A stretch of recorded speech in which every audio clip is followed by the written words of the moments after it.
নাম দেওয়া হয়েছিল সেবাশ্রয়। তৃণমূল জমানায় বহুল প্রচারিত যুবকদের নয়নমণি অভিষেক বন্দ্যোপাধ্যায়ের বাস্তবায়িত সেবাশ্রয় মেডিকেল ক্যাম্প থেকে ক্রমশ বেরিয়ে আসছে শিউরে ওঠার মতো নানা ঘটনা। ডায়মন্ড হারবার লোকসভার মহেশতলার কাছে রবীন্দ্রনগরের বাসিন্দা এক মহিলা চলতে হাঁটতে খুব একটা অসুবিধা ছিল না, কিন্তু সেবাশ্রয় ক্যাম্পে দেওয়া ওষুধ খেয়ে পরিস্থিতি বিগড়োয়। ন্যাশনাল মেডিকেল কলেজে চিকিৎসা হয়, কিন্তু পরে শেষ পর্যন্ত বাদ দিতে হলো একটি পা। হাসপাতালে চিকিৎসকরাই জানিয়ে দেন ভুল চিকিৎসার মাসুল দিলেন ওই মহিলা। এই ঘটনায় অভিষেক বন্দ্যোপাধ্যায়ের বিরুদ্ধে থানায় অভিযোগ দায়ের করল বিজেপি। আমার মাকে নিয়ে বিগত বৎসরেতে অভিষেক ব্যানার্জির মাননীয় এমপি মহাশয় তিনি যে সেবাশ্রয় ক্যাম্প করেছিল, সেই ক্যাম্পে মাকে দেখাতে গিয়েছিলাম। সেইখানে সামান্য মায়ের হাঁটুর ব্যথা ছিল, মা সম্পূর্ণ ভালোভাবে হাঁটতে পারতো। সেবাশ্রয় ক্যাম্প থেকে বিভিন্ন ছবি আমাদেরকে পয়সা খরচা করে তুলিয়েছে। সেখান থেকে তারপর বললো এমআর বাঙুর যেতে, এমআর বাঙুরে গেলাম। এমআর বাঙুর থেকে সেবাশ্রয় ক্যাম্পে রেফার করেছিল ন্যাশনাল মেডিকেল কলেজ হসপিটালে।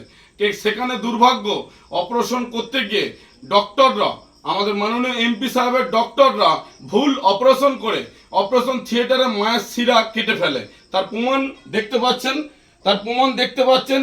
মৃত্যুর শয্যায় 9 দিন পর যখন ধরা পড়ে যে পায়ের শিরা কেটে গেছে, তখন হসপিটাল মেডিকেল বোর্ড নড়ে চড়ে বসে এবং বিভিন্ন হসপিটালের মেডিকেল বোর্ডরা, Sealdah national medical college, Park Circus national medical college, PG hospital, বিভিন্ন ডক্টররা মেডিকেল করে তখন আর ওনাকে বাঁচাতে পারেনি। আমি বারংবার এমপি সাহেবের অফিসে গিয়েছি, আমাকে কোনো সময় এমপি সাহেবের অফিসে দেখা করতে দেয়নি। এমপি সাহেবের পিএ বলতে পারেন অয়নবাবু, তিনি শুধু বলতেন যে কোনো এইসব কাজের জন্য মাননীয় এমপি সাহেবের সঙ্গে দেখা করা যাবে না। তিনি কি করতেন, তিনি ডক্টর ওখানে যিনি বসতেন লম্বা করে লাভ, তিনি একটা প্রেসক্রিপশন লিখে দিতেন, কিন্তু সেই প্রেসক্রিপশন হসপিটাল কোনো গ্রাহ্য করতো না। এবং এমপি সাহেবের যে অফিসে আমাদের নাম্বার দিয়েছিল সেবাশ্রয় থেকে, তাদেরকে বারংবার ফোন করতাম, কোনো মতে তারা ফোন তুলতো না। বাধ্য হয়ে মায়ের জীবনকে বাঁচানোর জন্য যখন 9 দিন পর জানা গেল যে শিরা কেটে গেছে, উনি মৃত্যুর শয্যায়, মাকে বাঁচানোর জন্য তখন আমাদের এই সিদ্ধান্ত নিতে হয়। মায়ের পুরো সম্পূর্ণ অ্যাম্পুটেশন হয় এবং সেই অ্যাম্পুটেশনের পা কেটে বাদ চলে যায়, তার সার্টিফিকেট আপনাদেরকে আমি প্রেরণ করলাম। Bureau report, morning time news.